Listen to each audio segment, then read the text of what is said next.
Bueno, ya tiene la palabra para comenzar nuestro amigo Francisco Pérez. Van a ver ustedes qué interesante la exposición que tienen preparada. Buenas noches a todas y todos. Le doy las gracias al maestro Ángel por la oportunidad de integrarme a este panel y desde luego por la confianza. Habíamos platicado en la invitación que iba a hablar de la numeralia de la elección y bueno, les voy a leer lo que preparé para esta exposición. La elección de la elección del 7 de junio de 2015. ¿Para qué sirve la utopía? Para seguir caminando. Eduardo Galeano. En un régimen autoritario, la disputa electoral se convierte en una verdadera guerra sin cuartel, abierta y simulada, con una asimetría abismal, pero estos resultados electorales y lo que se haga y se deje de hacer en el horizonte del 2018, con el acompañamiento de toda la sociedad en su conjunto, movimientos sociales, organizaciones en resistencia y partidos políticos auténticamente opositores al régimen, progresistas y democráticos, la utopía de construir el cambio verdadero se iniciará al ganar las próximas elecciones presidenciales. Ese es el objetivo, el camino y el compromiso social. A diferencia de lo que dice un pesimista informado de que los resultados son halagüeños o desenquietadores y que esta visión o esta aseveración del pesimista informado no la comparto por una simple razón. El futuro se construye y el presente y su diagnóstico sirve no únicamente para interpretar la realidad, sino fundamentalmente para transformarla. La visión del bosque en su conjunto de las elecciones federales y la visión en parte de dicho bosque, me explico. Las elecciones llamadas intermedias no son tal, dado que en esta elección concurrieron 17 estados para elegir cabildos y diputaciones locales, incluyendo el Distrito Federal. Asimismo, 9 estados eligieron gobernador: Baja California Sur, Sonora, Nuevo León, San Luis Potosí, Colima, Michoacán, Guerrero, Querétaro y Campeche. Por lo anterior, son elecciones concurrentes, no intermedias. Insistir que en este tipo de elección llegan menos votantes a las urnas es engañoso o se intenta justificar el nivel de participación en dicha elección que no rebasa o anda en los alrededores del 44 al 47%. Ningún actor político, ningún actor y partido político alguno pueden darse por satisfechos de los resultados electorales de este 7 de junio en las diputaciones federales, dado que la máxima de la democracia electoral es que el que debe ganar para alcanzar un puesto de elección popular en el partido o candidato, es el partido o el candidato que obtenga la mayoría de votos. Pero solo de 100 votos potenciales acudieron a las urnas 44 de la lista nominal de electores. Y si le restamos los votos nulos y más los candidatos no registrados, este promedio que se le resta 4 votos, lo que quiere decir que 40 ciudadanos optaron por una opción política partidista y que el ganador gana con 16 votos o menos de los 100 votos potenciales. O sea, hay candidatos ganadores en los 300 distritos electorales que ganan una elección para diputados federales con el 16% de los votantes. Esa es la calidad de nuestra democracia. Incluso, para citar un ejemplo extremo, los votos nulos más candidatos no registrados, su suma es mayor en un número significativo de casillas a la obtenida por la suma de 2, 3 y hasta 4 partidos políticos nacionales. por lo que se han convertido en verdaderas franquicias que medran y viven del erario público, que no trabajan para el objetivo central y fundamental de todo partido político nacional, que es ganar y conquistar el poder político en las urnas. Saben que nunca lo van a lograr, o simplemente nunca se lo han planteado o lo han querido. Por tal virtud, difícilmente les alcanzarán sus votos. Nada de a muertito para sobrevivir a todo lujo de por vida a través del presupuesto público que se les otorga como prerrogativas. Al análisis de la parte del bosque, la composición de las cámaras de diputados. Si nosotros vemos la relación de los votos de diputados federales 2012-2015, esos son los siguientes resultados. Voy a citar primero el 12 y luego 15. PAN, 113 diputados, obviamente hablando de los 500. PAN, 113 diputados, estamos hablando de 2012. Votos 2015, según los resultados del PRE, obviamente no van a modificar mucho la tendencia, 111. Quiere decir que el PAN pierde 2 diputados en esta elección. PRI, 214 en 2012, hoy 192, pierde 22 diputados. PRD, 99 diputados en 2012, hoy 54 diputados, pierde 45 diputados. El Verde Ecologista, 27 diputados en el 12, 44 en el 15, más 17. Esto obviamente explica la campaña y la coalición y la perversidad entre el PRI y Verde, y obviamente cachó el Verde 17 curules o escaños que perdió el PRI. PT 11 contra 12 más 1, luego explicaré las condiciones particulares del PT que se cree que va a perder el registro. Yo todavía lo dudo por lo siguiente que luego les explicaré. Por la composición de cómo hacen la votación efectiva. Movimiento Ciudadano 12 tiene 27 hoy, es más 15. Y Morena le ponen 12 por la composición que hizo, no sé por qué, pero así le ponen. Y hoy obtiene alrededor de 39-40 curules. En esta relación que estamos haciendo dice más 27, pero yo digo, arranca con 40 de la nada. Del inicio, tiene un poquito más de 6 meses de registro, su primera elección, y ahorita anda arañando el 8.9% de la participación total electoral, y le está negando, por cuestiones políticas estratégicas para el umbral de 2018, una votación de alrededor del 10%, que si se defiende es posible que lo alcanzase.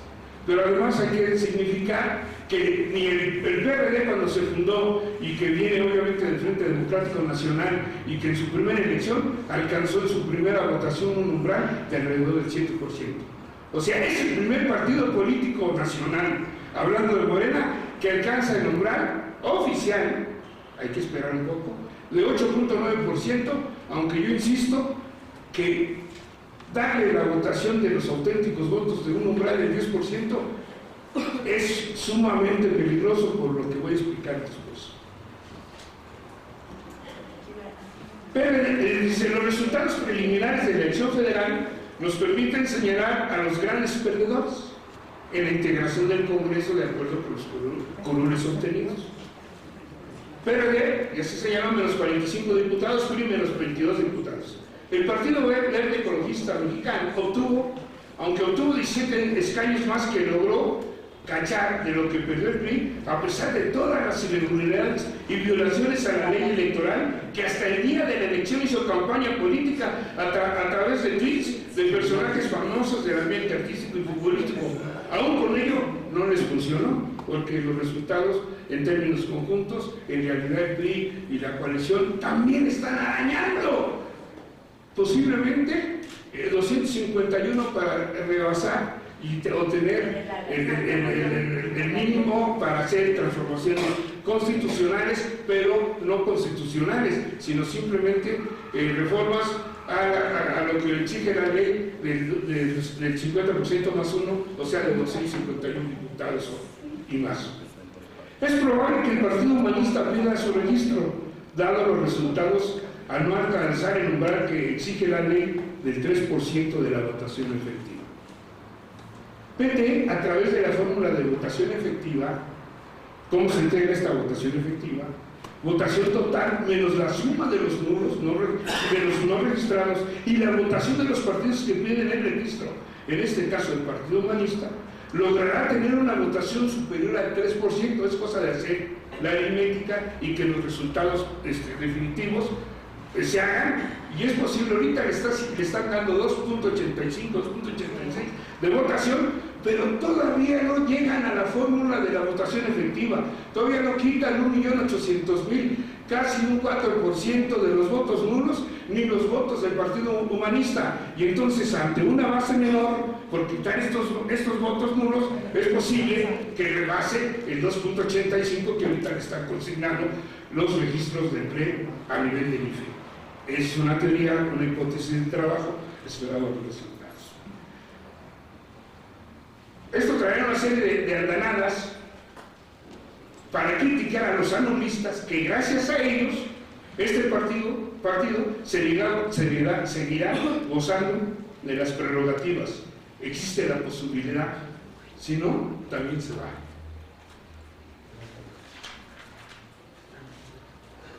La elección de la elección en el Distrito Federal me provocó una grata sorpresa, lo confieso, ya que la votación a Morena, hasta el momento de los resultados electorales preliminares, le reconocen haber ganado en 5 delegaciones políticas: Azcapotzalco, Xochimilco, Tlalpan, Cuauhtémoc, Tlalpan.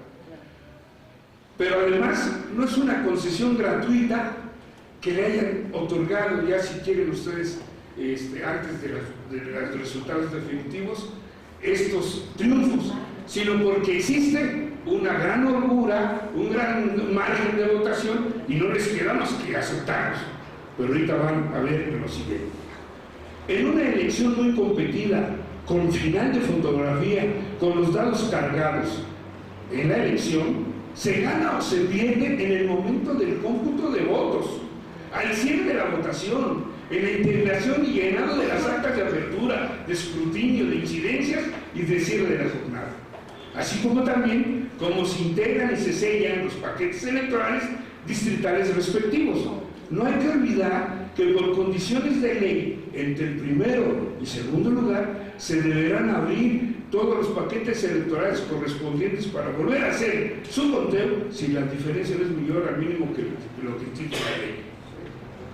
Esto lo señalo por lo cerrado que hasta el momento se encuentran las delegaciones Iztapalapa, Coyoacán e Iztacalco, ya que se legisló en ese sentido por la consigna de, recordemos, voto por voto, casilla por casilla, que terminó cínicamente en el haya sido como haya sido. Recordemos que la diferencia presidencial en aquellos momentos fue de 0.56% respecto a los datos oficiales del primer y segundo lugar.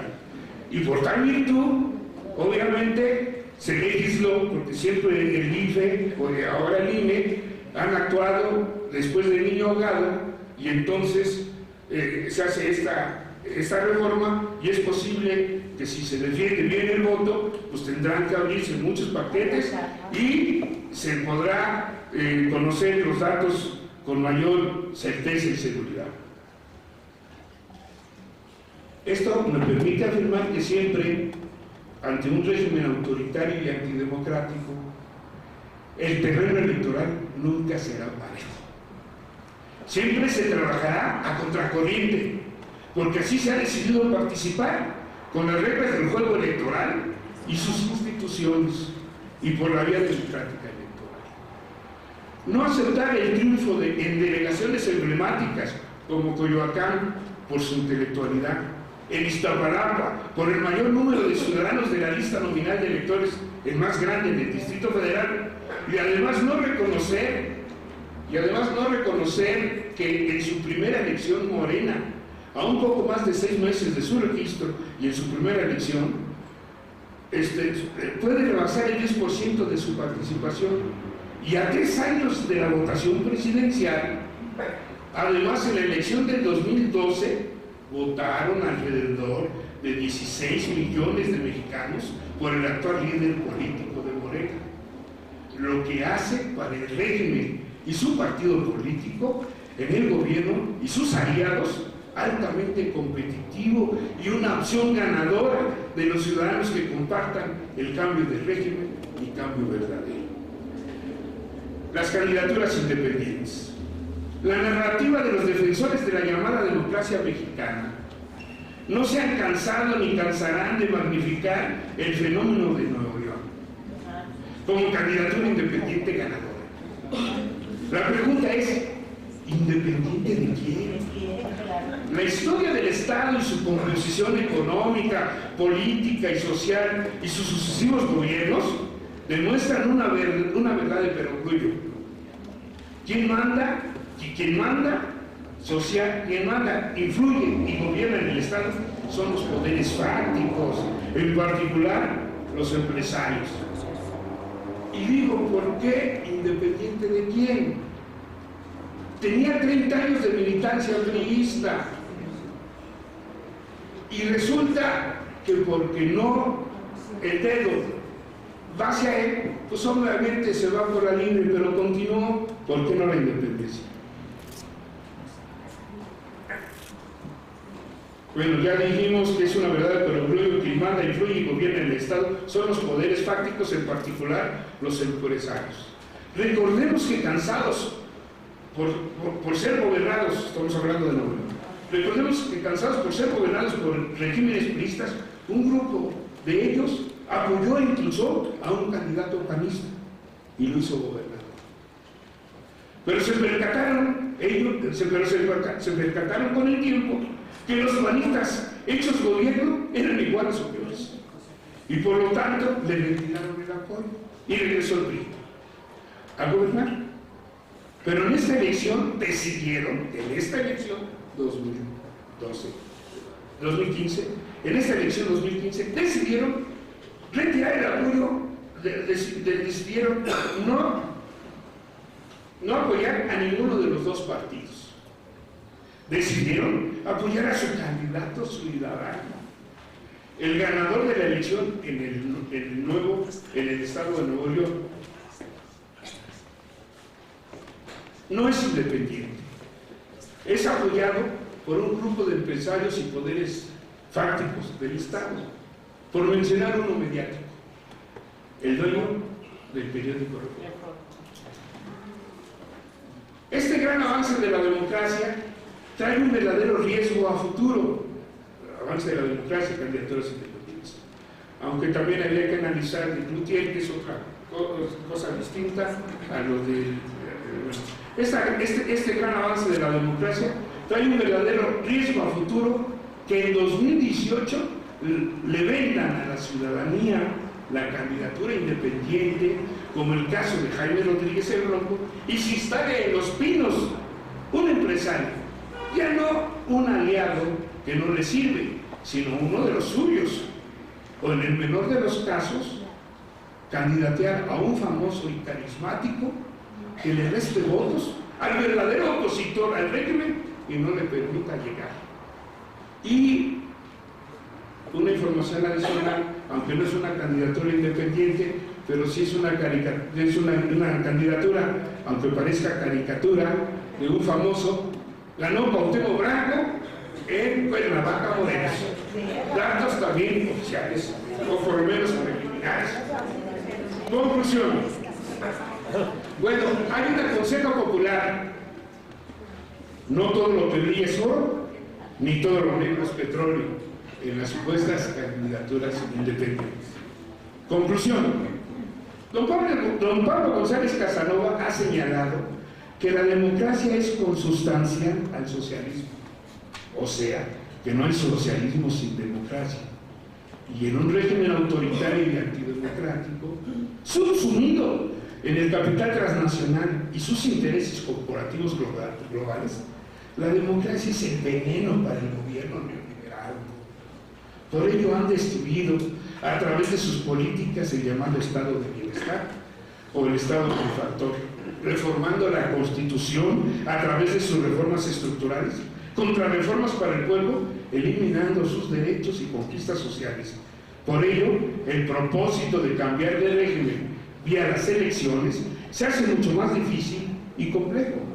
No obstante, todo lo anterior, al posicionarse Morena como el partido político nacional opositor al régimen, vinculándose y acompañando a todos los movimientos sociales de México, es el camino.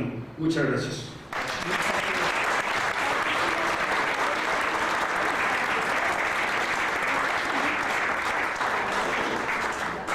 Le agradezco mucho a Francisco, me parece un esfuerzo enorme en el poco tiempo que ha habido del cierre de la casilla hasta ahora, y bueno, pues fruto de un trabajo intelectual de años y de un esfuerzo verdaderamente notable. Tiene la palabra nuestro querido amigo Javier Guerrero. Bueno, anoche tuve un sueño que no es el de Martin Luther King, ni mucho menos. Soñaba que Satanás me había pedido había pedido a San Pedro, Satanás, un requisito.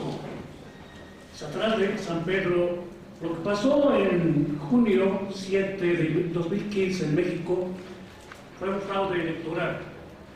San Pedro tiene la costumbre, como es buena gente, de no pensar mal de nadie, y sacó un cuaderno llamado Estatuto General de los Pecados Mortales y Veniales, y no aparece ahí el fraude, y mucho menos el fraude electoral.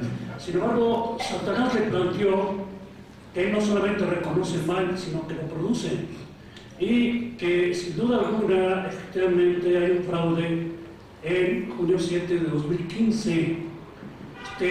Claro, de repente el sueño se desvaneció, y yo me acordé, por ejemplo, que el domingo estábamos en la calle de Sinaloa, en la colonia Polvorilla, en Iztapalapa, y era clarísimo que el grupo llamado Morena estaba ganando con gran facilidad, pero afuera había una serie de mujeres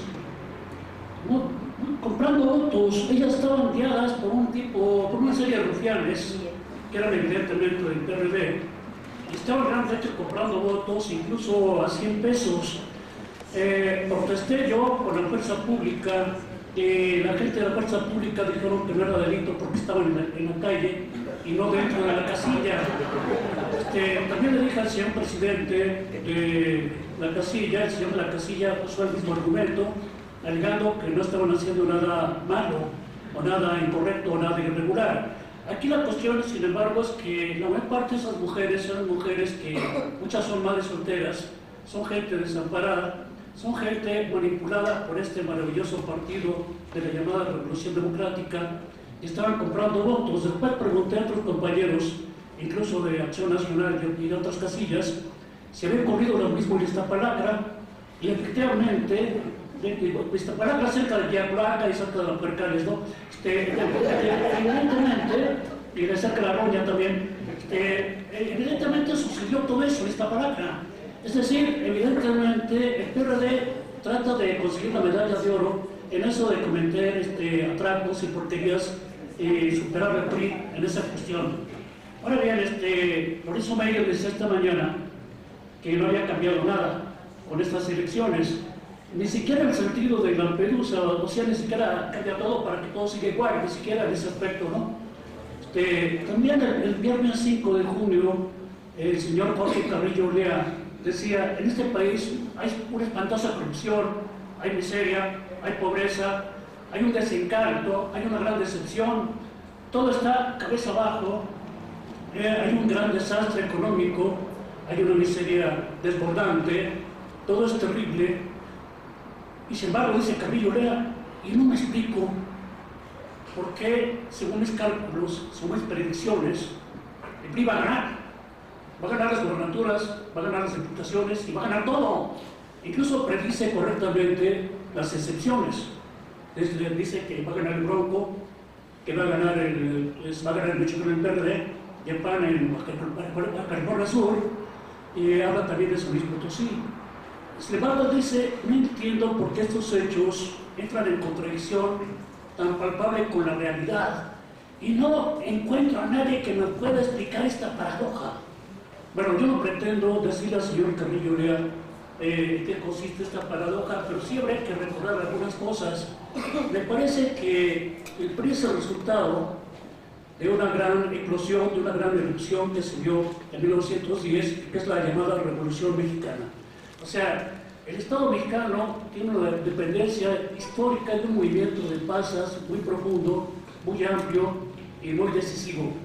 En este sentido, evidentemente, recordarán aquí los que ya son muy rucos como yo, que soy del precámbrico, ustedes manchados, estoy groserito. Recordarán que hubo una polémica entre Carlos Pereira y Adolfo Gili, en el sentido de que Gili hablaba de una revolución interrumpida, una idea de Víctor Coguelán. Y Carlos Pereira decía que era una revolución derrotada. La revolución derrotada es la revolución de Villa y de Zapata, la revolución de estos grandes sectores populares conducidos por estos notables caudillos. La cuestión es que la bola de rufianes que tomaron el poder en 1917 y que se continuaron en 1920, este matarife y traidor a la patria llamado Álvaro Obregón, por ejemplo, o este superasesino llamado Plutarco Elías Calles, evidentemente eran unos miserables reaccionarios cuyo objetivo básico, cuya meta esencial, era crear un estrato burgués lo suficientemente fuerte y poderoso para crear un desarrollo capitalista muy avanzado aquí en nuestra patria. Para ello, evidentemente, disputaron el botín. La carta, por ejemplo, que Pancho Murguía, un general carrancista, le envió a Obregón, diciendo: usted es un miserable asesino y canalla, y le voy a dar la lista de las gente que usted ha asesinado. Y saca una lista gigantesca que parece el territorio telefónico, realmente. Claro, naturalmente, Murguía fue asesinado por Obregón después. Claro, en esa carta, sin embargo, Murguía habla de los generales, de los licenciados, de la gente nice asesinada por Obregón, y no habla de los obreros y campesinos asesinados por este mismo canalla. Claro, porque de lo que se trataba era de disputar el botín, una especie de los Al Capone de aquella época, que era Obregón, Calles y todos esos bandidos como Gonzalo Santos y demás pillos, y efectivamente toda esta obra miserable, sin embargo, crean evidentemente lo que Arnaldo Córdoba, papá de un niño popis por ahí, lo que Arnaldo Córdoba llamaba un populismo institucionalizado. Un populismo institucionalizado. Y dice el yogur porque nació en Bulgaria, Enrique Sego, habla de un estado asistencialista de los años 20, Avant la Lettre, o sea, antes del keynesianismo, lo cual implica que ese estado Obregón, callista, Cortés Gil, etc., es un estado reformista, es un estado que genera concesiones, que genera reformas, que genera algunos beneficios importantes a ciertos sectores de las clases sociales. Y en este sentido, evidentemente, se crea un desarrollo económico que va a conducir a la creación cada vez más poderosa de una burguesía importante, cuyos representantes de aquella época, Aarón Sáenz y demás, no son más que unos pobres limosneros en comparación con Slim, con Scarlett, con toda esta gente. Sin embargo, evidentemente se crea una burguesía muy poderosa, actualmente ya enquistada y articulada con el imperialismo mundial, especialmente norteamericano. Y llama la atención que se crean sectores medios, que evidentemente son ambiciosos, tienen la avidez de ser millonarios, quieren ser gente que sale en la revista Hola, y naturalmente van al Vips, van al Vox, y sin embargo su intención es ir a la Tasca Manolo, al Cardenal y al restaurante de Mónica Patiño. Toda la cuestión aquí es que uno ve esta clase media, por ejemplo, donde yo vivo en la Benito Juárez, ¿no? Que a pesar de que el delegado panista es un pillo redomado y que hace grandes negocios inmobiliarios, cosa que ha molestado a toda la gente de la Juárez, la gente sigue votando por el Partido Acción Nacional, porque votar por este salvaje tabasqueño que Carlos Francisco no les conviene, no les concita mucha gracia.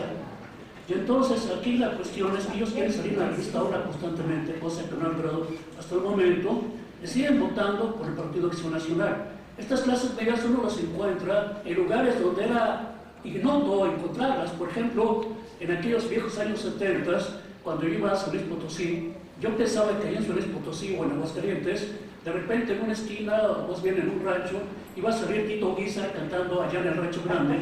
Y lo que sucede ahora es que efectivamente hay una clase media muy fuerte, casi igualitos a los de Narvarte más o menos, o los de Benito Juárez. Y lo mismo sucede en una multitud de ciudades mexicanas. O sea, obviamente esta clase media es más bien conservadora, no tiene gran interés, ni mucho menos en votar por esos hechos malenturosos, como son los de Morena, perdón, de los compañeros que están aquí. Lo que ellos quieren ser es como, pues como niños popes, como Lorenzo Koster, por ejemplo, ¿no? Koster, porque asegurarle Koster parece ganar asesino de indígenas, parece que no le gustaban los indígenas a Koster, ya Lorencito tampoco. Entonces, efectivamente, esta clase media naturalmente está viviendo la crisis económica. Y naturalmente hay una pauperización de estos sectores medios, pero como donde hay fuego hay cenizas, piensan que se puede recuperar esa época de la época del llamado minero mexicano. Ahora, todo esto se articula con el hecho de que efectivamente hay un Estado populista, reformista, por lo menos hasta los años 80, que evidentemente crea algunas veces, en concepto de sectores populares, una serie de concesiones importantes que evidentemente crean, si no una adhesión muy importante al Estado, cuando menos un consenso más o menos tenue. Ahora, por otro lado, existe el famoso corporativismo, que evidentemente es la creación de un sistema por el cual se segrega a los trabajadores y se les ordena verticalmente desde arriba el tipo de concesiones, el tipo de acciones, el tipo de líderes que deben tener. Ahora, naturalmente la izquierda, por tal razón, ha enfurecidamente criticado el corporativismo, alegando que es un sistema incluso criminal. Pero hay que recordar pues, los asesinatos que han cometido los famosos charros sindicales, el asesinato de Misael Núñez Acosta, por ejemplo, la represión contra los compañeros Guayaco y Campo, etc. Pero también es cierto que este sindicalismo charro ha logrado cierto consenso de ciertos sectores muy amplios, en la medida de que han creado tremendas prestaciones, incluso victorias en huelgas de restaurantes de chinos, por ejemplo, y digamos, el caso típico de la señora Elvester, esa maravillosa Miss Chiapas, ¿no? Que evidentemente no solamente reprimía, sino que evidentemente también generaba una serie de beneficios a ciertos sectores allegados a ella, que no eran ni mucho menos poco numerosos. Entonces, además, por otro lado, decían Marx con cierta razón que la ideología dominante es la de la clase dominante. En realidad, la ideología dominante responde al hecho de que muchas clases dominantes o hegemónicas crean evidentemente diferentes sectores o segmentos ideológicos y por lo tanto no se puede hablar de una sola ideología dominante, pero en todo caso podemos decir que hasta antes del neoliberalismo existe una ideología que corresponde a lo que se llama nacionalismo revolucionario, que es evidentemente una ideología que adopta, asimila, asume una serie de demandas y requerimientos y requisitos de las masas populares y los incorpora a su propio sistema de dominación. Un poco lo que Héctor Díaz Blanco llama la etnofagia de aquella época antigua, y evidentemente se crea un folclore, se crea el modernismo mexicano, se crea ese famoso cine mexicano con Elídio Fernández, se crea pues la música de Revueltas y Chávez. Todo esto pues incorpora una serie de actitudes, de sentimientos, de pensamientos, de actitudes de sectores populares mexicanos, y esto evidentemente da la fachada o da la impresión de que México se está viviendo bajo los auspicios de un Estado progresista, incluso revolucionario. Hay que recordar que el propio Mariatti lo llegó a plantear que el gobierno de Obregón era un gobierno socialista. Eso lo llegó a plantear en una ocasión Mariatti. Ahora, también es cierto que esta ideología, sin embargo, ha ido cambiando. Este nacionalismo revolucionario prácticamente ha fenecido, se ha agotado, y en su lugar entra la famosa ideología neoliberal, ideología creada por Hayek y por todos los miserables. Es una ideología, pues, del robo, del estupro, de la acumulación por despojo, tal como lo llama Harvey, y de lo crematístico, de la visión desmedida por el lucro, de la compulsividad por la ganancia, que es evidentemente un sistema profundamente antihumanos, bestialmente condenado, y que el propio Papa Francisco, a la hora de todos los franciscos, porque estos entre los panchos, un intérprete tropical invitado. Entonces, aquí nos hallamos con que esta ideología neoliberal, por un lado, representa también la soga para el cuello de los neoliberales, porque cuando menos el Estado anterior, incluso hasta con el canalla de Díaz Ordaz, ese genocida, hasta con ese canalla, por lo menos ese Estado tenía una cierta interlocución con los sectores populares. Y este Estado neoliberal ha roto totalmente con ellos y se ha distanciado de una manera kilométrica y galáctica con ellos. Entonces, por otro lado, tenemos también una educación y una cultura maltrechas. Ya los que recordarán que en los 80s, Gilberto Olivares tiene un libro que se llama La catástrofe silenciosa, donde habla del derrumbe, del declive, del pantano horrible, del tremedal en que se encuentra la educación en México, y todo esto en parte por la corrupción, por el sindicalismo elvista, el hecho de que esta profunda, esta crisis de la educación, incluso el empresariado y los señores de Mexicanos Primero dicen con toda razón que la crisis está en un hoyo, que está en un pozo muy profundo, y el remedio que ellos proponen es crear una educación, una reforma educativa antipopular, una reforma educativa de tipo norteamericano, de tipo tycoon, una reforma educativa que hubiera sido del gusto de Henry Ford o de Thomas Alva Edison, y en estos casos puede que el remedio sea peor que la enfermedad. Sobre este en particular les recomiendo leer el último trabajo de Ríos sobre la reforma educativa. Ahora, esta educación, evidentemente, por otro lado, si bien representaba con el libro de texto gratuito todo esto, la famosa ideología de la Revolución Mexicana, también llega un momento en que la burguesía mexicana, a medida que va creciendo, va generando un pacto con los ideólogos del conservatismo. Es decir, las ideologías porfirianas, las ideologías propias de los conservadores mexicanos, también van ganando espacios y llegan a tener una especie de matrimonio, una conjugación con la ideología de la Revolución Mexicana hasta llevarla hacia la derecha. Esta ideología conservadora es una ideología que se da mucho en la propia familia. Es una ideología conservadora, sexista, machista, discriminadora de la mujer y profundamente racista. Hay que recordar, por ejemplo, les puedo poner un ejemplo que ya he citado varias veces. Una niña nacida en 1903 en Durango era considerada horrible, casi como Freddy Krueger, como si fuera Freddy Krueger, o la mujer de Choque. Era considerada horrible porque era morena. No se le quiso hacer una fiesta de 15 años por eso. Después se hizo famosa con el nombre de Dolores del Río, pero su propia madre consideraba que era una mujer muy fea. Y entonces aquí la cuestión, la última vez que una mujer me dijo que tenía 5 minutos, y dije, aguanta menos.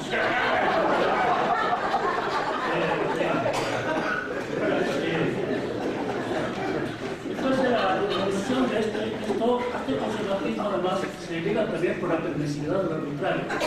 O sea, yo llamo permisividad del arbitrario al hecho de que, a diferencia de las naciones europeas o incluso algunos estados de la Unión Americana, existe una permisividad en el sentido de que se le da permiso a cualquier persona de hacer un poco lo que le da la gana, en la medida en que esto no afecte a los poderes que están constituidos allá arriba. Es decir, en México, si en el Parque España se dice no pisa el pasto, uno puede bailar un jarabe tapatío encima del pasto.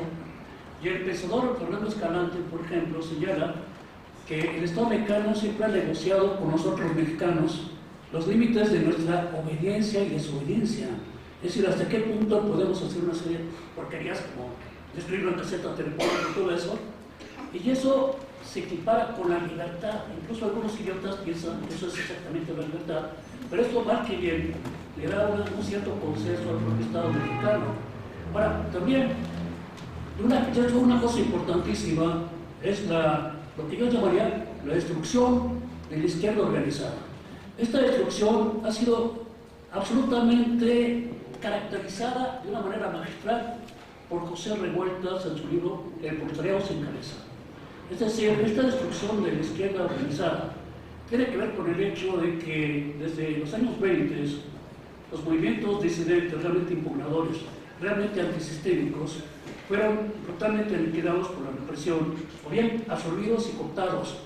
Es decir, de hecho, La presencia, por ejemplo, del lombardismo en México implica la conciliación de clases, implica el desarrollo de una actitud antirrevolucionaria donde se considera a los revolucionarios como aventureros, salvajes, bestiales y demás, ¿no?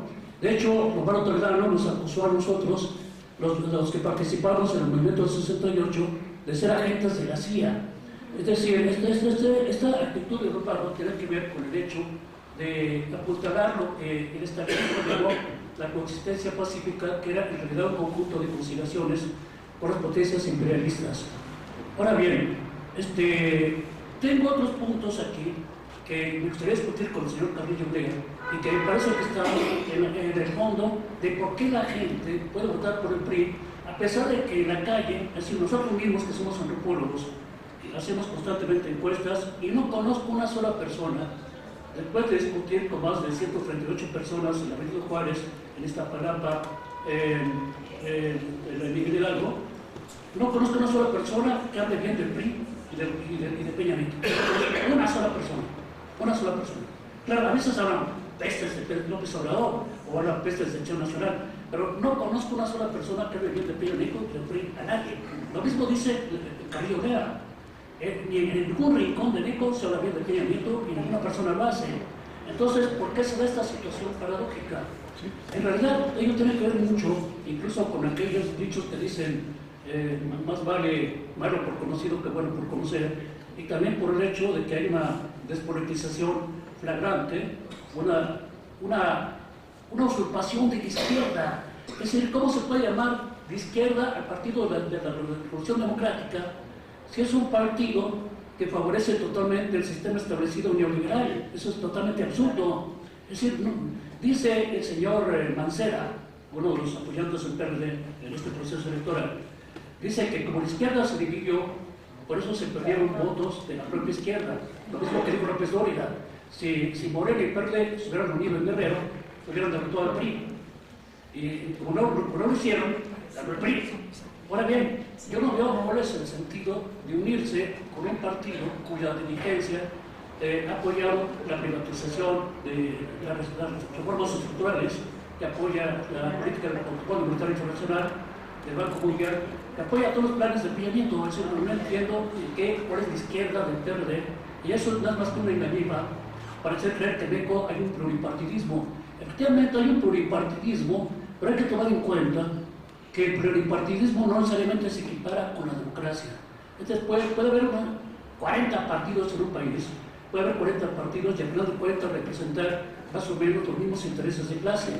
Un poco como sucede en España y en Francia, o el mejor ejemplo los Estados Unidos. Son dos partidos que tienen diferencias, que tienen discrepancias, pero que evidentemente los dos apoyan a los grandes monopolios internacionales allá en Estados Unidos. Aquí evidentemente, en contra de lo que dijeron compañeros como Juan Ortega Juárez, o como José del Val, o como otros que apoyaron a Vicente Fox, cuando ellos plantearon lo del voto útil, yo les planteé que Vicente Fox representaba los mismos intereses que la dirigencia del PRI. Es decir, viene Fox y no cambia absolutamente nada. Es decir, el sistema de dominación es el mismo, o incluso tiene más poder, se fortalece más, se sedimenta más. Entonces eso hay que tomar en cuenta. Es decir, el pluripartidismo no es necesariamente equiparable a la democracia, y creo que la democracia en México todavía está en pañales. Bueno, todavía tengo otros puntos para señalar por qué se vota todavía por un partido tan represor y tan brutal como es el Partido Revolucionario Institucional. Pero dado que me dijeron eso, les agradezco su atención.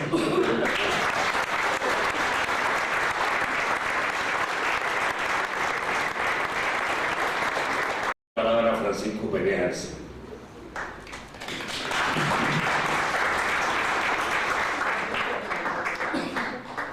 La verdad es que es difícil intervenir después de Javier. Quizá el único conferencista que tiene la facultad de convencerme profundamente, pero no sé de qué. Pero me convence, estoy de acuerdo con lo que plantea. El tema es el análisis de un proceso electoral que terminó ayer, o que está todavía terminando en el proceso de contar los votos. Y habría que empezar por decir que es un proceso electoral que se da en las condiciones de una profunda crisis política y social. No es comparable a ningún otro momento que yo recuerde electoral. Una profunda crisis política y social, que se agudizó, como todos ustedes saben, a raíz de lo sucedido en Iguala el 22 de septiembre del año pasado. 26 de septiembre del año pasado, en Iguala. Después de lo cual siguieron meses de manifestaciones públicas en todo el país y en muchos otros países. Se cayó la imagen de Peña Nieto, que ya se venía cayendo, pero entonces se derrumbó, no solamente dentro del país, sino también fuera del país. Aquella frase cursi del momento mexicano desapareció, incluso para la prensa internacional, que es su aliada y aliada de los grandes consorcios.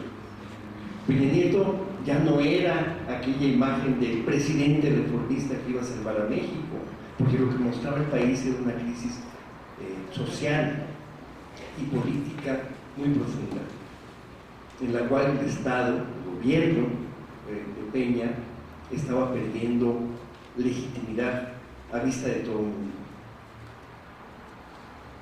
Hicieron lo posible, en términos mediáticos, por salir de esa crisis, de manera a veces estúpida, como lo hizo el procurador cuando quiso dar por cerrado el caso de Ayotzinapa, y que obviamente no logró lo que se proponía.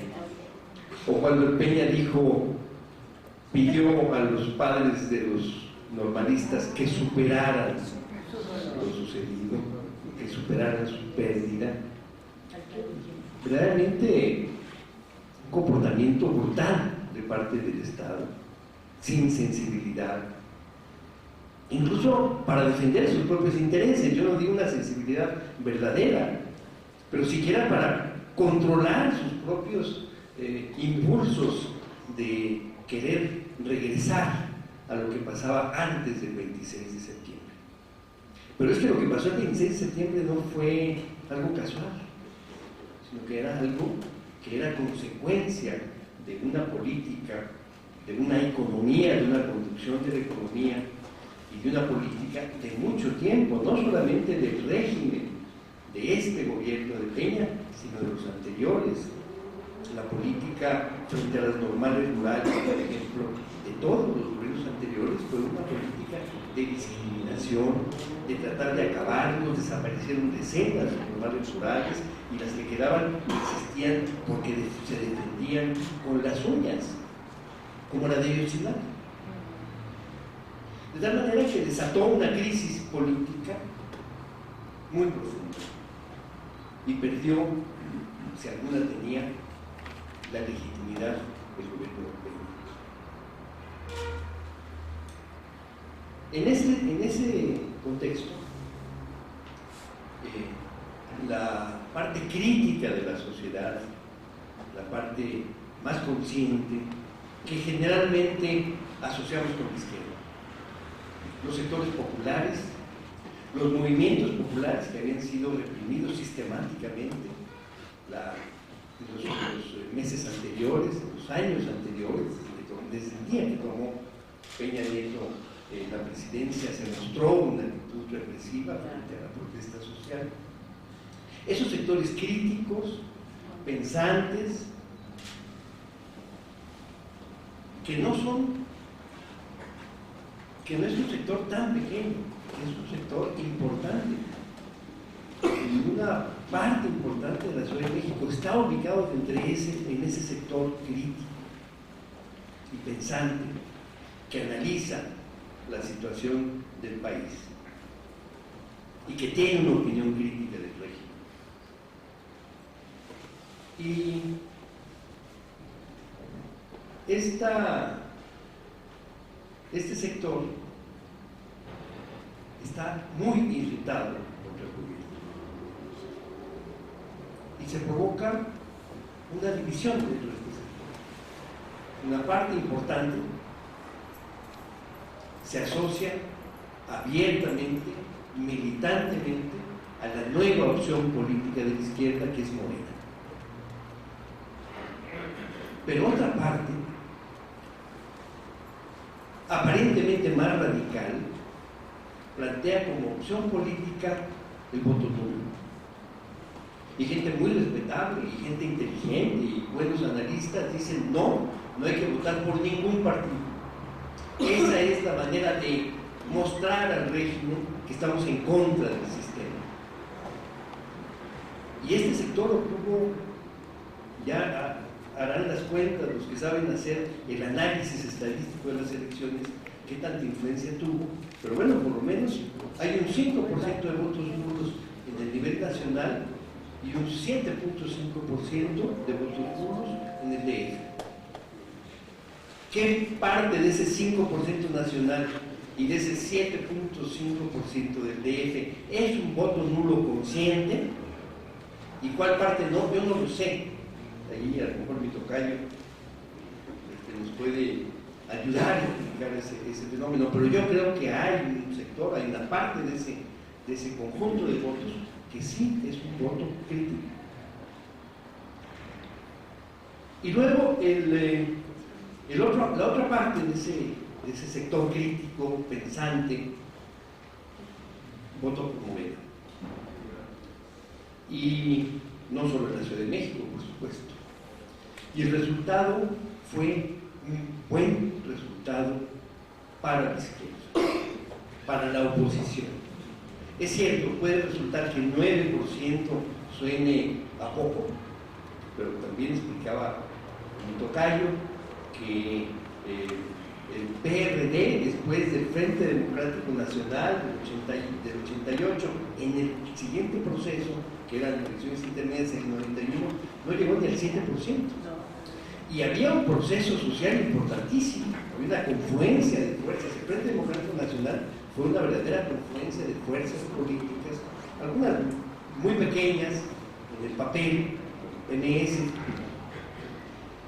o la propia decisión del PRI, de la corriente democrática, pero masivamente se manifestó en el 88 hasta el hecho de que llegó a ganar las elecciones en ese año a Cuauhtémoc Cárdenas. Y sin embargo, 3 años después, el PRD, que era producto de ese proceso, obtuvo 7% escaso. De tal manera que ese 9% es muy significativo. Y más significativo lo que resultó en la Ciudad de México. La ciudad seguramente más consciente, más participativa. Bueno, en este caso, electoralmente no fue tan participativa, fue 40 y tantos por ciento, 44%. Pero ese 44% es, digamos, un voto de mucha calidad, ¿no? Y eso explica que Morena se haya convertido ya en la primera fuerza política de la Ciudad de México, que no es poca cosa como inicio de un partido político. Bueno, ese es el contexto en el cual debiéramos de analizar lo que está pasando y tratar de ver el futuro de nuestro país. El país, otra vez, como en procesos electorales anteriores, se nos muestra divorciado, norte del sur. ¿Se acuerdan de aquel resultado electoral, todas las elecciones recientes, 2006 y 2012, en donde se pinta de izquierda la parte sur y se pinta de azul la parte sur y se pinta de sur del norte? Mostraba aquel mapa una especie de país dividido en dos realidades. Bueno, ahora otra vez parece que también nos muestra dos realidades el país. El hecho de que haya ganado el Bronco de Nuevo León, a pesar de que nos explicó mi tocayo que no es independiente, como se le llama, pero es un fenómeno importante el que un candidato popular, apoyado popularmente, venza a los dos partidos tradicionales que se habían pasado el poder uno al otro, por más de que haya una crítica a ese hecho. Es un hecho de que los dos partidos políticos fueron derrotados, aunque el candidato que los derrotó haya sido un expriista, pero el hecho no pierde fuerza y abre la posibilidad, sí es cierto, de candidatos populistas de derecha, pero también abre la posibilidad de candidatos populares que realmente representen un impulso popular. De tal manera que ese es un fenómeno que nos muestra el norte de nuestro país, en donde la participación, por cierto, en Nuevo León, la participación electoral fue mayor. De la federal. Fue mayor. De la federal fue 44 y en Nuevo León 59%. 59. La participación mucho más alta. Bueno, más alta. Pero 15 puntos de diferencia. Pero el Rojo se llevó. Y ganó el Rojo con 17 puntos sobre sus principales seguidores, que era la candidata de El Bronco se llevó 16 votos de cada 100.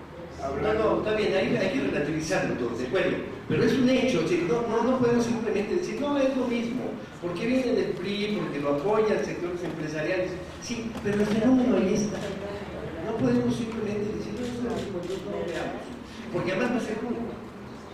Está el fenómeno de Guadalajara, que bien, no es candidato independiente porque lo apoyó el Movimiento Ciudadano, pero es un caso similar. Y está el caso de Cloutier, en Sinaloa, que también arrasó en su distrito. Cloutier, candidato independiente, conservador, de derecha, lo que ustedes quieran, tuvo más votos que todos los demás partidos en ese distrito juntos. Son tres fenómenos. Bronco en Nuevo León, en Guadalajara, Alfaro, Cloutier en Sinaloa. Ese es uno aparte, porque yo lo había puesto en la misma lista, que no sea norte, y bueno, y Cuauhtémoc ganó Cuernavaca, pero yo le pregunté a amigos míos que viven en Cuernavaca, ¿y por qué ganó Cuauhtémoc? Y me dijeron, para joder al vecino. No había ninguna razón política, ideológica, de representatividad que significara algo. Cuauhtémoc blanco, futbolista. Nada más porque el PRI y el PAN son odiosos, y entonces había que votar por este personaje peculiar. Pero yo creo que es un fenómeno distinto, que no se compara con los otros tres que mencioné. Eso sucede en el norte del país. ¿Y qué pasa en el sur? En el sur hay una gran protesta social, mal conducida, si ustedes quieren, sin una estrategia clara, sin una táctica aceptable, pero vemos las imágenes en Guerrero, en Oaxaca, de gente quemando urnas, votos y tratando de boicotear la elección. Esa es la otra imagen que tenemos de este proceso electoral, que finalmente no fue de la magnitud que se temía que fuera, pero ahí están las imágenes y ahí está el impulso de sectores populares irritados, asociados con este grupo de maestros de la CENTE o de la CETEC y con los que han seguido el movimiento de los normalistas de Ayotzinapa, muy irritados, que podemos comprender además su irritación y su enojo, y que su respuesta, sin embargo, podemos discrepar táctica y estratégicamente de lo que plantean, pero que tenemos que explicarnos también como un fenómeno social y no simplemente decir, bueno, estaban equivocados. Y en esas dos imágenes, la del norte, con el Bronco como principal representante, y la del sur, con la CETEC, los maestros de la sección 22 y los seguidores y los padres de los normalistas y sus seguidores en Guerrero, nos dan una compleja imagen de la realidad de nuestro país. Y el resultado tiene partes que yo digo son muy positivas para la izquierda, y en eso coincido con lo que decía Martí Valles. Ahora hay oposición política. Ahora hay un partido de oposición que va a tener probablemente 40 diputados, que no es suficiente para ganar ninguna votación, pero es suficiente para estar presentes en una oposición crítica. Y yo diría más, yo diría que el hecho de que Morena tenga una fuerza política importante a nivel nacional y muy importante en la Ciudad de México es un compromiso y un desafío para Morena, porque muchos de los que no quisieron votar por Morena, de los que anularon el voto o se abstuvieron y que son gente de izquierda, lo hicieron porque tienen presente la historia del PRD y porque dicen es que al final de cuentas va a suceder lo mismo con Morena. Al final de cuentas van a caer en esa dinámica electorera que acaba haciendo que el partido, como sucedió con el PRD, se divorcie de la sociedad, se divorcie de su historia, porque el PRD nació de una importantísima confluencia de movimientos populares y grupos políticos de izquierda honestos, luchadores, militantes que habían ofrecido muchos su vida para llegar a lo que significó en 1900 las elecciones de 1988. Eso era el PRD, una gran historia. El PRD nació como un gran partido, con un gran compromiso con la sociedad y con mucha esperanza de parte de la Ciudad Mexicana. Y llegó a tener una fuerza política, quizá yo diría su mejor momento político fue en el 97, cuando el PRD, con Cuauhtémoc Cárdenas de candidato, ganó la jefatura de gobierno de la Ciudad de México y por primera vez el PRI perdió la mayoría en la Cámara de Diputados. Digamos que hasta ahí es, con muchos pelos que podamos ponerle, una historia de ascenso, de dignidad de un partido político que nació de ese proceso.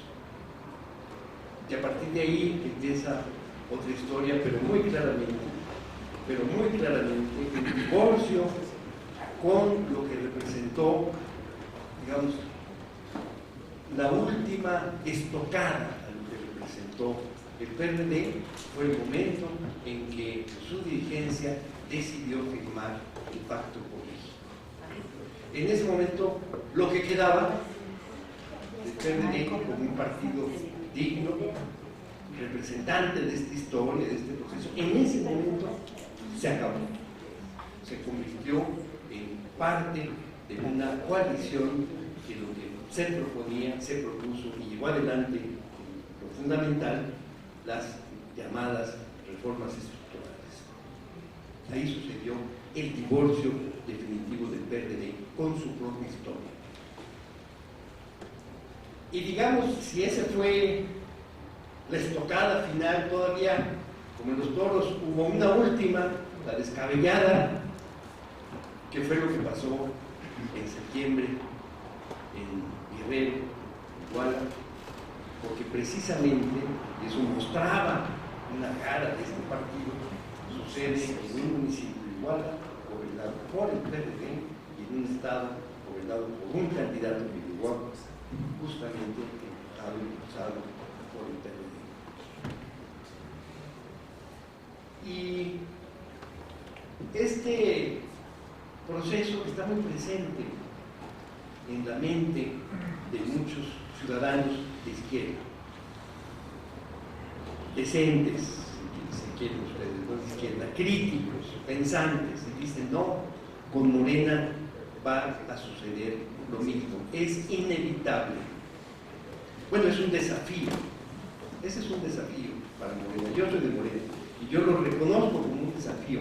Y tengo temor de que eso pudiera pasar. Y creo que debemos tener ese temor justamente para evitar que eso pase. Porque 40 diputados, insisto, son muy pocos, pero pueden tener un papel distinto en esta nueva historia, un papel distinto.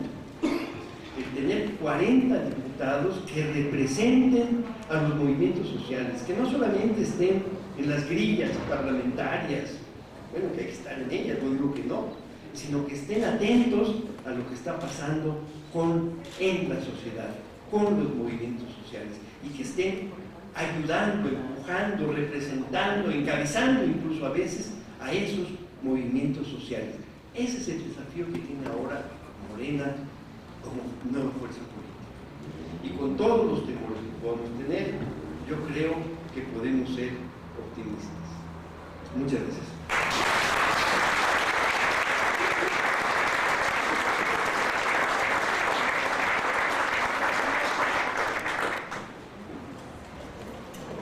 Muchas gracias a Francisco Pérez Arce. Con él termina lo que Javier calificó del trío Los Panchos. La primera vuelta de Los Panchos, que todavía queda una segunda. En realidad se ha tratado de una espléndida contribución desde el punto de vista sociológico, antropológico, desde el punto de vista político.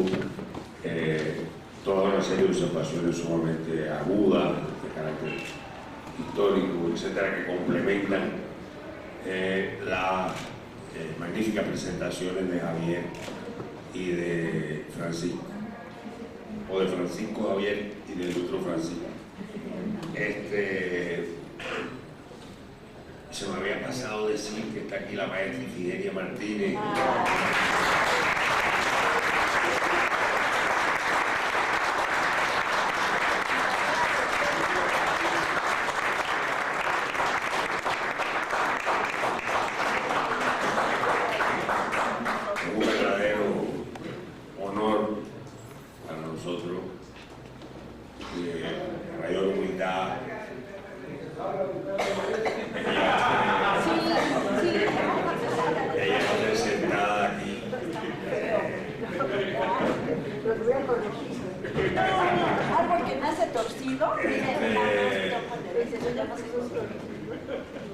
Después le podemos invitar a la maestra que aquí a la palabra.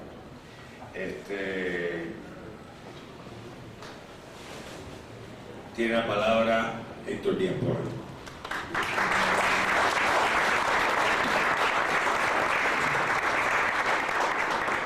Buenas noches a todos, gracias por su presencia. Yo, antes de entrar en materia, quisiera decirles que yo tuve graves problemas con mi educación, porque Javier Guerrero fue mi maestro. Yo me lo encontré en la maestría de antropología en la UNAM, y allí él me dio clases. Él hizo como que me daba clases y yo como que aprendía, y desde entonces somos muy buenos amigos.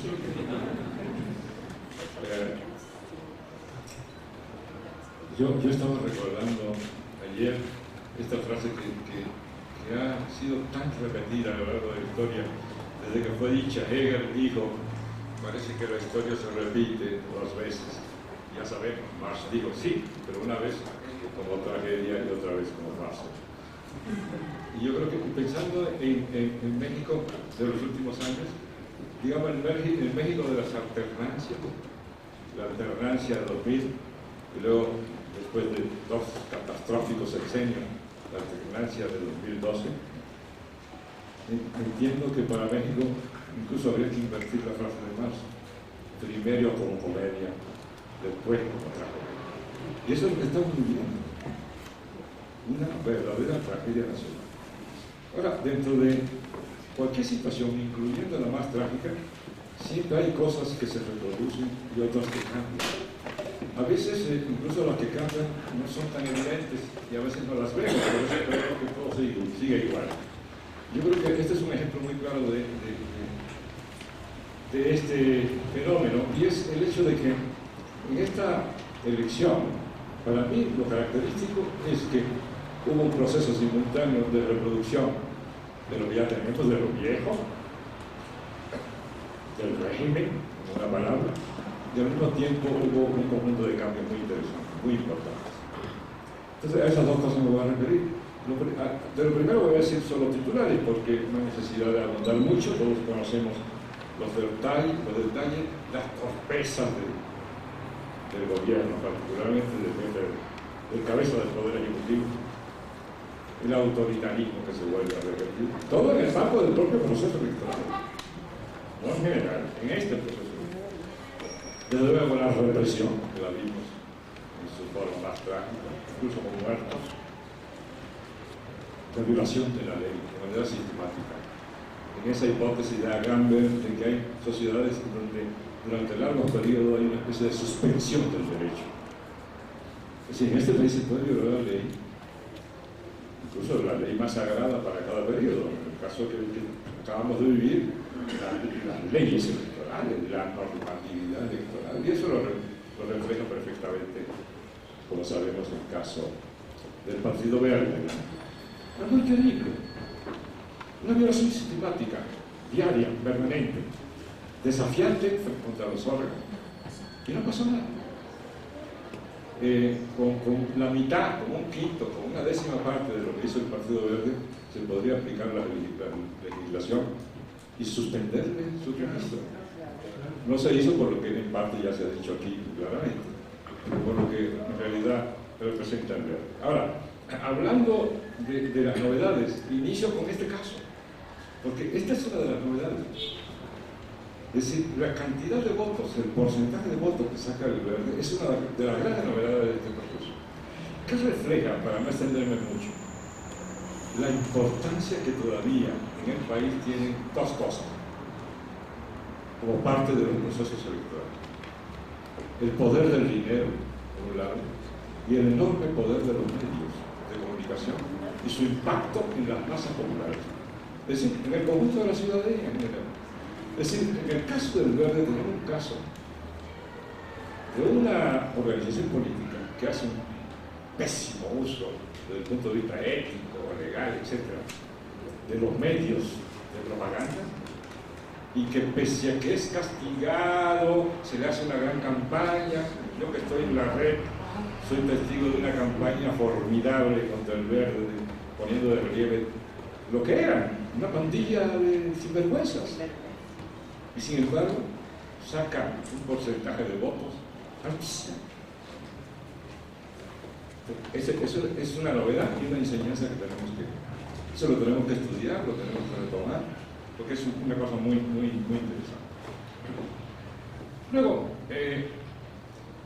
la continuidad, por supuesto, de la mecánica electoral mexicana que practicaron, desde luego, los tres principales partidos, el PRI, el PAN y el PRD. Aquí la novedad en ese trío de tunantes es el descubrir que eso que ya descubrieron los compañeros y en que hizo especial énfasis Pérez Arce, el PRD sufrió una transformación en los últimos tiempos, anterior a esta elección, durante esta elección, que es verdaderamente sorprendente. El PRD derivó, sí, un conjunto de personajes que ya no son políticos, son pandilleros. Es decir, prácticas absolutamente gangsteriles. Es decir, es un deterioro interno de tal naturaleza que es un fenómeno digno de estudio detallado. Yo digo que aunque el PRD probablemente puede ser considerado el partido que más daño está haciendo al proceso democrático en su intento de construcción, puede tener un aspecto positivo durante una larga fase, que es el PRD o los PRDistas como el alter ego, es decir, como ese personaje simbólico e invisible que nos acompaña en la actividad política y constantemente nos dice al oído: cuidado, porque te puedes convertir en algo como yo. Y eso ya lo estamos viviendo. Yo les voy a decir que en muchas reuniones que tenemos, muchos tipos de actividad que hacemos, incluso de una manera involuntaria, cuando alguien traza un camino que después descubrimos que es inadecuado, muchas veces está precedido de la siguiente frase: si hacemos eso que ustedes dicen o que tú dices, nos podemos volver como los peronistas. Y eso yo creo que nos puede ayudar. Es la parte positiva que yo le veo. Por lo demás, yo creo que la gran novedad por lo que respecta al PRD es su acercamiento cada vez mayor al abismo, debido sobre todo, fíjense ustedes, a la alteración interna que ha sufrido esta organización, por lo que hace al plano ético-político. Porque ya ni siquiera ellos disimulan. Hubo una etapa en que yo recuerdo que les avergonzaba un poco y disimulaban. Ahora no disimulan, ahora actúan abiertamente, peor que el PRI incluso en su práctica. El PRI es un poco más melindroso, hipócritón, etc. De España, ni digamos, eso es el fundamento de su ideología. Pero el verde es una bola de pequeños pillos, ¿no? Pero el PRD ya actúa como una banda de ellos. Eso lo hemos visto. La maestra Efigenia me acompañó a un acto aquí en Coyoacán hace un par de semanas, donde se expuso, por ejemplo, todo lo que estaban haciendo en Coyoacán era verdaderamente algo increíble, para no creerse que un partido político pueda llegar a ese nivel de detenimiento. Bueno, hay un caso muy rápido que voy a señalar, porque es hasta medio, casi como para reírse, que es el caso del movimiento ciudadano, que podríamos llamar el caso del Águila de Juárez. Este partido se adelantó de una manera mañosa, hizo dos transformaciones. Una, viendo que el movimiento de los conservadores, así se llamaba, movimiento, porque tenía un nombre tan largo que ni nosotros mismos lo podíamos aprender, y entonces hagamos el nombre corto de el movimiento. Entonces ellos le agregaron movimiento ciudadano. Primer cambio. Segundo cambio, agarraron el águila guarista y la pusieron de símbolo. Hasta hoy la mayoría de la gente que se pone incluso en la red usa, no solo cree, usa. Cuando pone morena le pone el águila. Entonces la identificación con el águila es un fenómeno muy interesante. Yo estoy convencido de que sacó una altísima proporción de votos. Que esa alta proporción de votos se debe a equivocaciones a la hora de votar por el águila. Agregado a lo que yo creo que fue un gravísimo error de Morena, que fue el de haber constituido su logo en su acrónimo, es decir, en la palabra Morena, que es un acrónimo de Movimiento de Revolución Nacional. Es una cosa, bueno, y no haber puesto un logo, porque eso tuvo el doble problema de la difícil identificación. Yo mismo tuve que buscarla, porque dice, ¿dónde está? ¿A dónde se me está metiendo la obrera que no le encuentro? No encontraba la obrera. Uno es visual. Ya hay hasta un libro sobre esto, el nombre visual somos el nombre contemporáneo. Y en consecuencia, al dejar el acrónimo y no estar enmarcado, muy difícil de detectar, y disminuyó entonces el tamaño. Moreno se quejó, dijo, esto es muy chiquito, volvieron a hacerlo, le volvieron a hacer la proporción, siempre quedó chiquito. Ese fue un grave error. Creo que Morena tiene que corregir eso, inventar un logo y ponerlo recuadro. Entonces, esta novedad, la del movimiento que asombrosamente tiene, creo que más de 5% de la 6%, altísimo, extremadamente alto, cuando el PT está a punto de perder el registro. Y nadie me va a decir que hay más partidarios del movimiento ciudadano que de los del PT, por favor. Bueno, luego viene el caso de Morena. Ya que se han ponderado los avances, yo creo que obtuvimos muchísimo más de lo que podíamos esperar. Los que no vinieron a la reunión, a la mesa redonda del 18, podrán pensar con toda razón que estoy diciendo algo para justificar y ponderar, pero no, yo el 18, los que estuvieron aquí, que escucharon, dije claramente, Yo no soy muy partidario de construir ilusiones. Según mis cálculos, obtendremos alrededor del 10%. No más. Incluso dije, si conseguimos 2 delegaciones, es bueno. Si conseguimos 3, es bastante bueno. Si conseguimos más de 3, es muy bueno. Eso está bien. Bueno, conseguimos 5 delegaciones. Y en 3 o 4 estamos por un pellizco de hormiga a punto de ganarlo, ¿no? Como es el caso de Coyoacán y el caso de Iztapalapa. De todas maneras, conseguimos delegaciones que nadie volteaba para ellas. Yo supe hace 2 semanas que en Xochimilco íbamos a ganar, porque me dieron una información que me indicó que íbamos a ganar. Pero nadie volteaba para Xochimilco. El fenómeno que tiene que ver con algo que voy a decir más adelante es muy sencillo. En Xochimilco, un montón de organizaciones sociales decidieron hace como 2 semanas, ir con Moreno. De ahí que para mí no fue sorpresa, ¿no? Pero es sorprendente que haya ocurrido, porque no ocurrió en otro lugar, en esa magnitud. Luego tenemos la delegación, desde el punto de vista económico y político más importante, en la que estamos, lo conocemos. Tenemos sí, ahorita están ustedes en territorio Morena.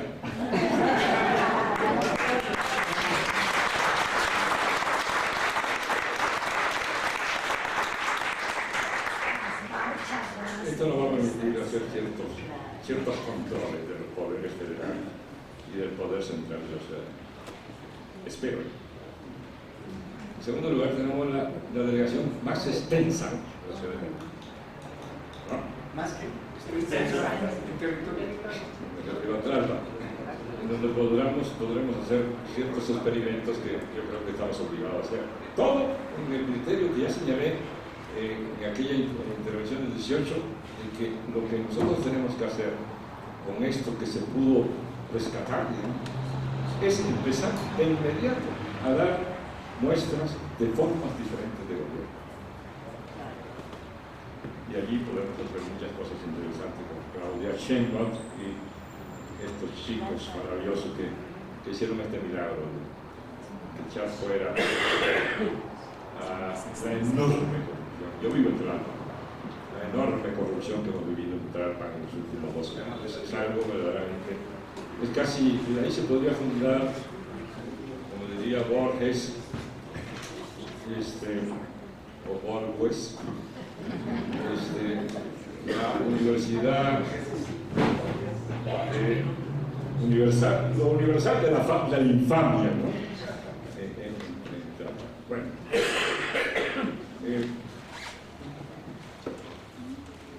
tenemos un fenómeno que es una gran novedad. Las ganas de la gente de influir en su destino vía lo que se les presenta. En este caso, vía la elección. Contrario a lo que algunos lamentan, incluso en el sentido de que hubo baja participación, etc. Yo no veo eso. En el estado de crisis que está viviendo el país actualmente, en las circunstancias, en la tragedia, para decirlo rápido, que estamos viviendo, 47% leí yo en la última vez que leí. No, incluso quitando los números. Pero bueno, no importa, supongamos que sea 45. Como la media de participación es 40, lo que se esperaba, y con aparentemente muchos argumentos, es que todavía bajara más la participación. Es decir, que nos quedáramos en 30 y tantos, lo cual hubiera sido catastrófico. Pues no solamente no nos quedamos en la media de 40, sino que subió la participación, disminuyó la abstención. En segundo lugar, el fenómeno de que tanto hablamos, incluso aquí en estas redondas, que es el del voto nulo, es decir, aquellos que activamente fueron a votar pero anularon su voto, quedó en menos de 5%. Pero aquí advierto yo una cosa interesante que ayer construí a partir de la información que me daban los compañeros que me encontraban, que andaban patrullando el proceso electoral, y es que en muchos lugares el PRI, el PAN y el PRD estaban teniendo problemas por la abundancia de votación.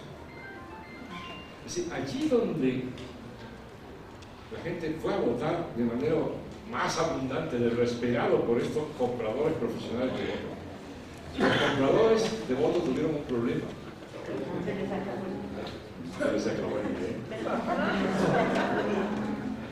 ¿Qué quiere decir eso? Ayer por primera vez establecí yo esa correlación. No la había usado como argumento el 18, pero es que no la había visto.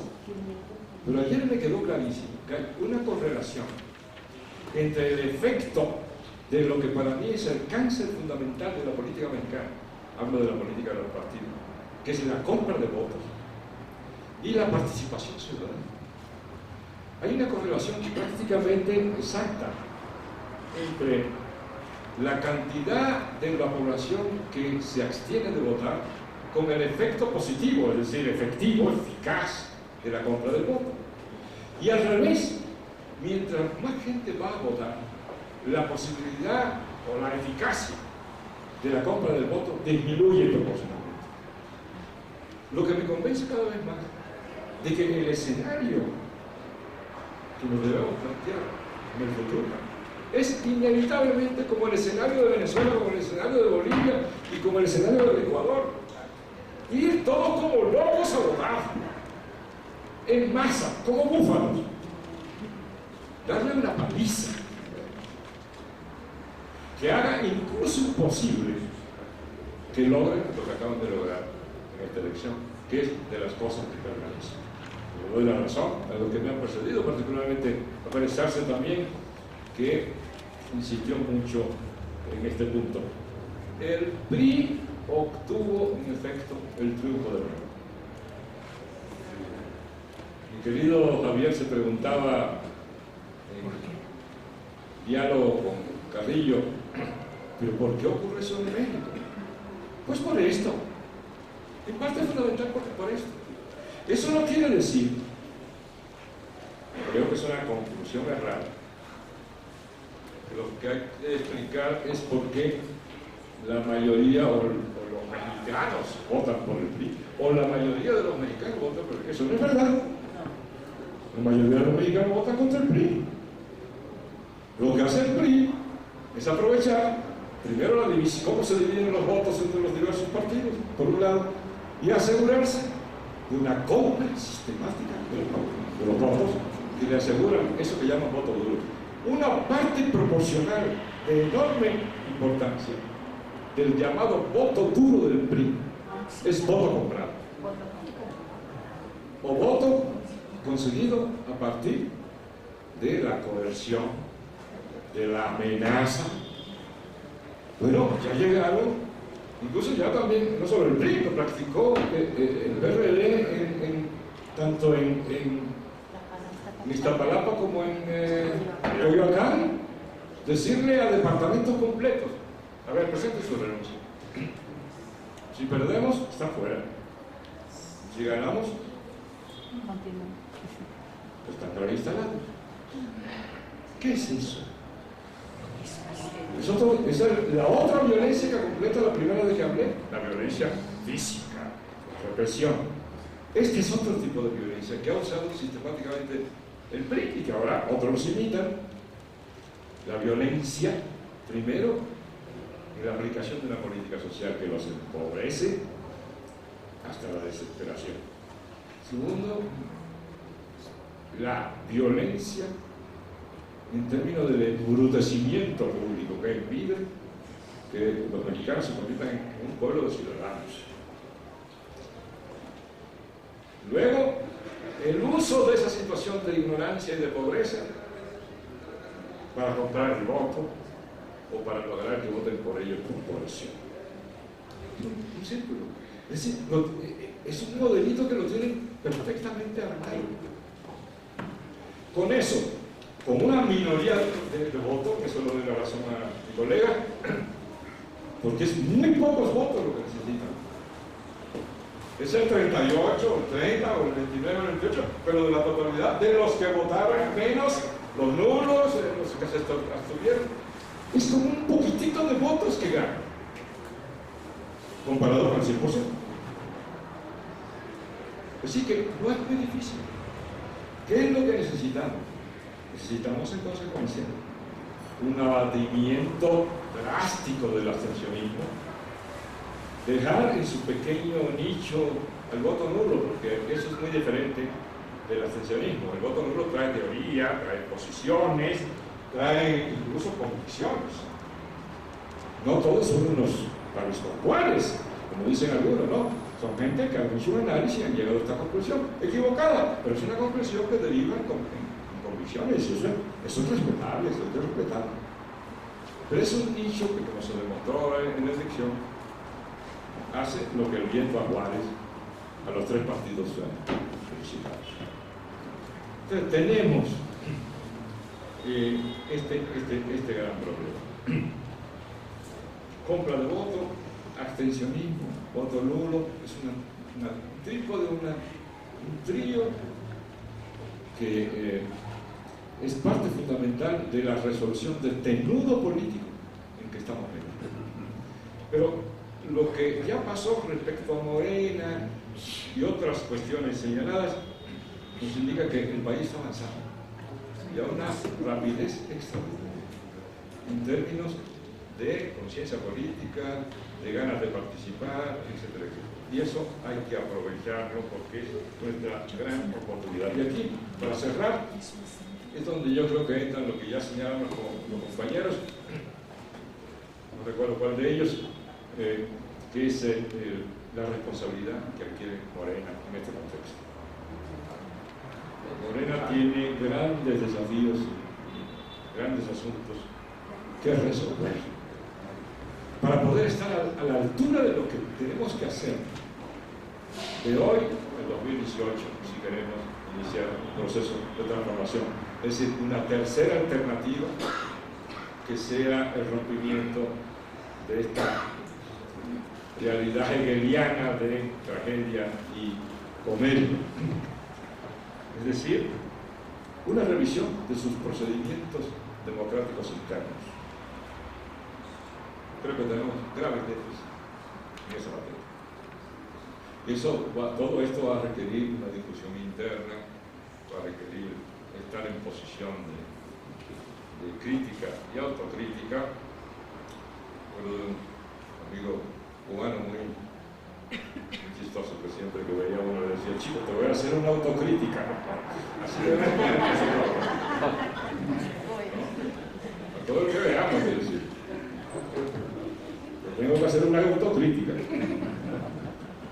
Bueno, tenemos que mejorar, pero muchísimo, nuestro método de elección de candidatos. Yo creo que Morena hizo un avance extraordinario y una gran innovación, una aportación a los procedimientos democráticos con la llamada insaculación que aplicamos. Un chamburra de la tómbola y todas esas cosas, es chistoso, pero a mi juicio es pura superficialidad. La verdad que lo profundo de esto es que recobramos un asunto viejísimo y olvidado por la mayoría, pero no por todos. Los filósofos políticos eso no lo han olvidado.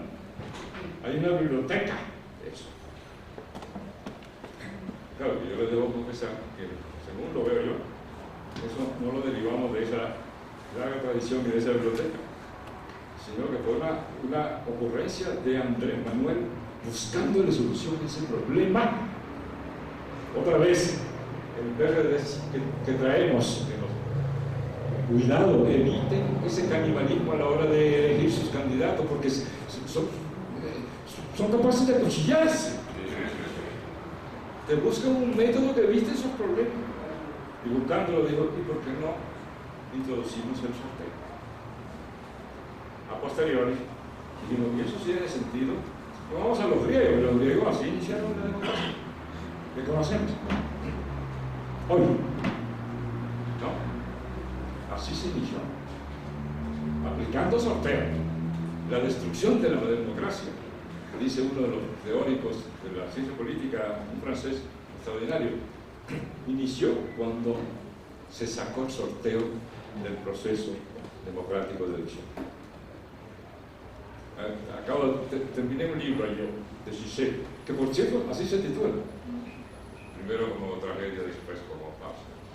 Así se titula, maravilloso, vean, muy recomendable. Y él recuerda uno de los últimos filósofos, dice, incluso fue heroico en plantear algo como para llamarnos la atención de esto. Dice, si la democracia es representativa, digo este filósofo político, estoy hablando de top, del pensamiento contemporáneo. Ellos, no yo. Si la democracia representativa es la viva representación de la democracia burguesa, el sorteo en la elección es el equivalente a la dictadura del proletariado. Claro, está exagerando para que nos demos cuenta del cambio fundamental que es un mito. Bueno, introdujimos eso, combinado con la elección primaria, claro. Primero escogimos lo que consideramos menor y luego, para que no se mataran entre ellos, los metimos en una... Luego le dimos vuelta y sacamos lo que iban a hacer. Ya están, ustedes son los mejores, pero no se peleen, porque se va a decidir quién va a quedar al azar. Pero aparte de este acierto, yo creo que tenemos muchos problemas para la selección, que no son, por supuesto, de candidatos, que no son, por supuesto, exclusivos de Morena, sino generales de todas las organizaciones políticas. Pero nosotros no podemos conformarnos porque en otro lugar se practica de manera tradicional, no innovar, nuevo procedimiento. Yo creo que vamos a tener que, bueno, no lo debo decir así, yo creo que deberíamos incluir formulaciones tipo Podemos en Morena para la elección de candidatos. Por ejemplo, ellos han sido grandes innovadores. Yo estuve ahora en abril en España y hablé con varios compañeros de Podemos de la dirección de Madrid y me di cuenta de que nosotros estamos mejor que ellos en algunas cosas. No es el tema, así que no me voy a extender en eso, pero ellos están mejor que nosotros en esta materia. Nosotros estamos mejor con la información política, pero ellos están mejor que nosotros en selección de candidatos, porque inventaron un sistema cibernético de participación que nosotros no tenemos y han inventado un sistema de círculos que no son círculos de estudio. Mi querido compañero del círculo de estudio, círculo de reflexión del Barzón, más que círculos de reflexión, son círculos políticos. Y podemos ir a nuestra historia y sacar ejemplo de los círculos revolucionarios de México, los clubes, etc. Tenemos que hacer grandes innovaciones. ¿Para qué? Para que la gente participe y decida quiénes quieren que sean su candidato. Si no, las probabilidades de equivocación son muy altas. Cometimos incluso errores elementales. Errores etnográficos. Hubo errores etnográficos que aplicar. Perdimos en el sur una delegación por un error etnográfico que pudimos resolver, no voy a decir cuál, conociendo los estudios que tenemos sobre eso. Nos decían, hay tantos pueblos aquí peleados con este. Si usted quiere ganar la elección, lo ponga un candidato de este.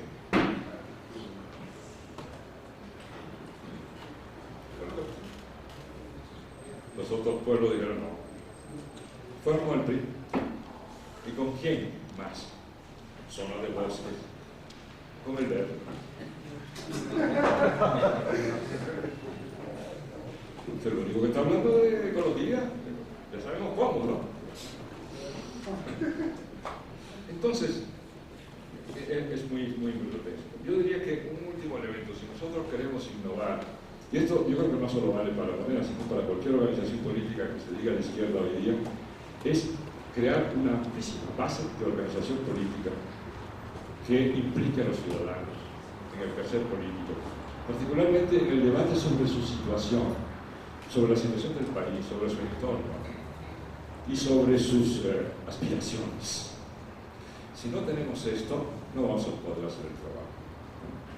En fin, que yo creo que simultáneamente hemos tenido, como ya dije al principio, repeticiones, reediciones, reproducción de lo peor del régimen.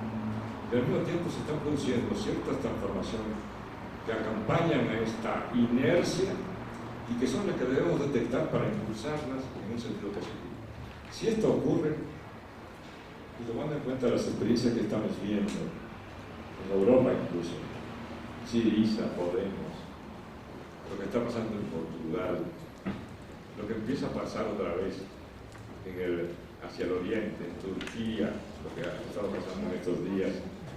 Es decir, hay un ciclo, un movimiento social en donde la única solución radica en la participación ciudadana cada vez más amplia y al mismo tiempo en la construcción de una organización de carácter nacional que le dé forma. Sin eso tampoco podemos ir por ahí. Y eso es lo que yo creo que ahora estamos en posibilidad de construir. Desde luego serán bienvenidos los grandes personajes que construyeron al PRD. Querida maestra. Sí.